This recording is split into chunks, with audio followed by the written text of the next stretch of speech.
go.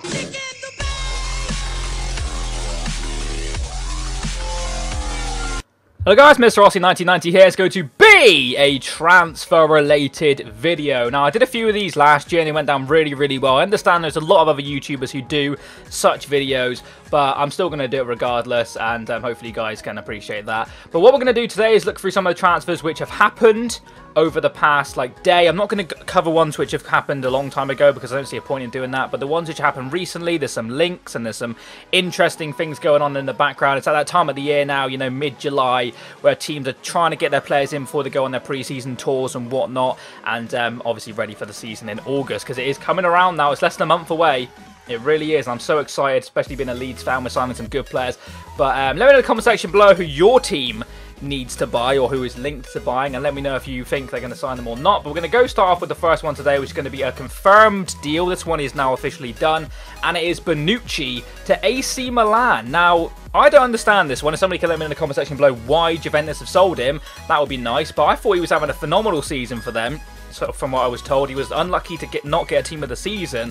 From what I was told, I haven't watched a whole bunch of, you know, Juventus football to know 100% sure if that's you know, a thing or not. But AC Milan have got themselves a very solid centre back. In fact, AC Milan have bought some very good players over the past couple of weeks, including the likes of that Andre Silva striker guy. They got Shanaloglu, whatever he was called, and they've also bought a couple of other centre backs. I think they got Musacchio or something. But this one is completed. I know I put that little start and if completed, but this one is done. 35 million plus.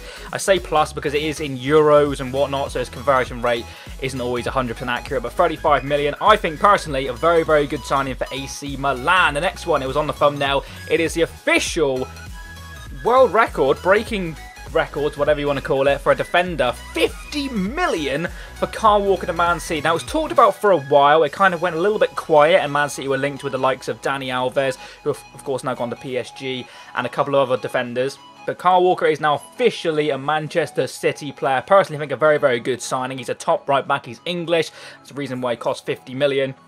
Personally think that he's going to have a great season for Man City next season, and I think they're going to have a phenomenal season. I think personally they're going to have the best transfer window. They've bought Bernardo Silva already. They're linked with some really nice players. Apparently they're linked with Mbappe. Will that happen?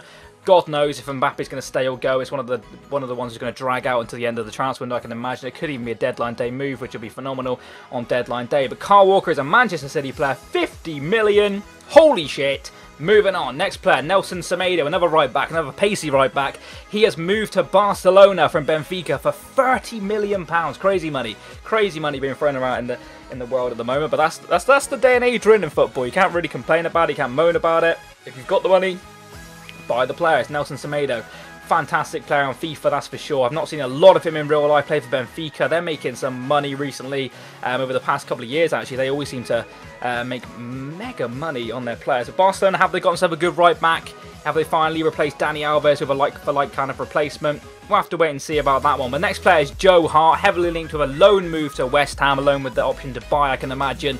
I think it'd be a good move for Joe Hart. He obviously went to, who was it last season? I can't even remember the bloody Italian club he went to, but he went to Torino, wasn't he? He went to an Italian club. I don't know if he had a great season, because I didn't follow Serie A too much last season. I was mainly based in Premier League and Championship, being a Leeds fan last season, not too much. But yeah, it could be a good signing for West Ham. Good move for Joe Hart if that does happen. If Man City let him go to another Premier League team, it's there to be seen. But apparently it's very close to happening at the moment. Might go through in the next couple of days. Have to wait and see. The next player is Lucas Leiva. This is an agreed fee with Lazio of £5 million from Liverpool. I honestly thought he was out of contract, because there was a lot of talk about him leaving Liverpool at the end of the season, and I thought that just meant that he was out of contract, but apparently not. He's got a £5 million price tag, and that's been met by Lazio. Will they get their man? I'm not too sure. It's a little bit of a he's not as good as he used to be, I suppose you could say, but as a Liverpool fan, not me personally, but if you are a Liverpool fan, I mean, he's sad to see him go, in the sense that he's been a very solid player for you over the years. He's done you a very good job, and been quite a versatile player as well, played a number of positions if I'm right. And I think it's probably time for him to go. A new era at Liverpool. They're going to be signing some good players apparently. Linked to, of course, Gnabry Keita, which would be a phenomenal signing, but that's one which is again going to probably drag out. But the next player on this list is Bakayoko. And he is, I think this is done. I'm going to say this is done. I'm not 100% sure, but the stuff he's been tweeting to Michy Batshuayi and David Luiz and all sorts. This is pretty much a done deal. Not a guy I know too much about. Again, I keep saying that, don't I? But he was originally a silver on FIFA. He's got himself an 87 rated team of the season card to end it off. 40 million price tag. Again, you can't really say a lot. Is that a lot of money this day and age? It's about right for that kind of player, I would say. But Chelsea seemed to have got him. He was linked with Manchester United. That didn't happen. He looks like he's gone to Chelsea. By the time you see this video, it's probably already confirmed. But the next player is going to be Serge Gnabry. Now, this is an interesting one. Bayern bought him. Everyone was a little bit confused because when he went on loan to West Brom, I think it was, he was labelled as like a flop a little bit. Bayern, of course, been a massive club. It was strange when they bought him, but they have, in fact, loaned him out now to Hoffenheim in the top Bundesliga, of course, the top German league. Obviously, he's not in their plans at the moment, but one for the future. It's nice to have that option. He's German. He's got a nice, actually, striker card on FIFA there. If you use that one, he's a decent little player. But Hoffenheim, not too bad. We'll see how he does in that sense. Now, moving on, we're going to Jack Wilshere. And this is an interesting one. It says Sampdoria because that's the only club which has been linked at the moment. But you'd think Premier League clubs would go in for him as he's been labelled as a £9 million player. Apparently that's what Arsenal will accept for him. Do you take a gamble on Jack Wilshere? That is a question. But it's not Burnley. Bournemouth, in fact, did last season. Did it work out for him? He didn't have a injury-struck season for the first time in a long time. He got injured once, I think, throughout the season.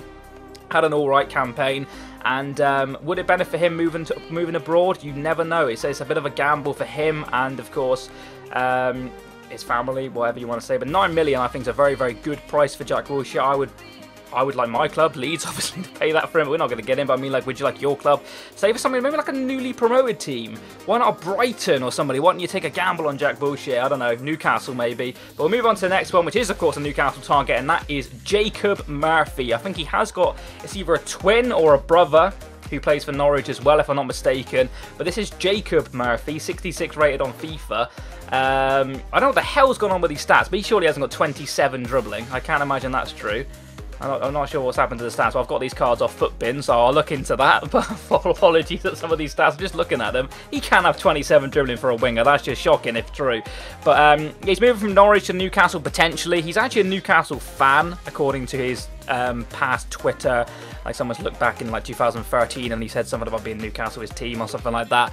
So, you know, it'd be nice for him to get that move. But 10 million is about the price tag Newcastle will probably have to pay. I think they've had a bid of 8 million rejected. But we'll see how that one develops in the coming days. Moving on, and we go to Danny Ceballos. Fantastic talent, and he's moved to Real Madrid. They're signing some very, very good players. Not a chance in hell he's got 49 dribbling. I have no idea where the hell these stats have come from, so I do apologise about the stats on the cards. But the ratings are correct, and the card look is correct, so the stats are all over the damn shop. But apologies for that. But yeah, Real Madrid have gone in for 15 million-ish. I think it was about 14.7 million converted to or something like that. So probably add-ons and clauses and whatnot you don't really know about on top of that. But I think that's a good signing for them. I saw him a little bit at the, was it the Under-21 World Cup or the, you know, the whatever it was for the Under-21s the other day, which Germany won. He looked like quite a good player. He was, I think he was he playing centre midfield? Something like that. Not a bad little player. I think it's a good move for Real Madrid. He might well get loaned out or, you know, play a little bit part season. You never really know. But that is going to be it for this video. If you have enjoyed it, a like would be absolutely fantastic. Again, apologies about the bloody stats on the cards. I'll look into that. Footbin is the first time I've used them for cards. I normally use FootWiz. Try something different and it's failed me. I've only just noticed that when I'm looking back at it. When I was editing the bloody video, I didn't see that at all. So I hope you enjoyed the video. If you have a like, it'd be absolutely fantastic. If you're new around here, don't be afraid to subscribe. I'll catch you next time. And bye-bye. Boo!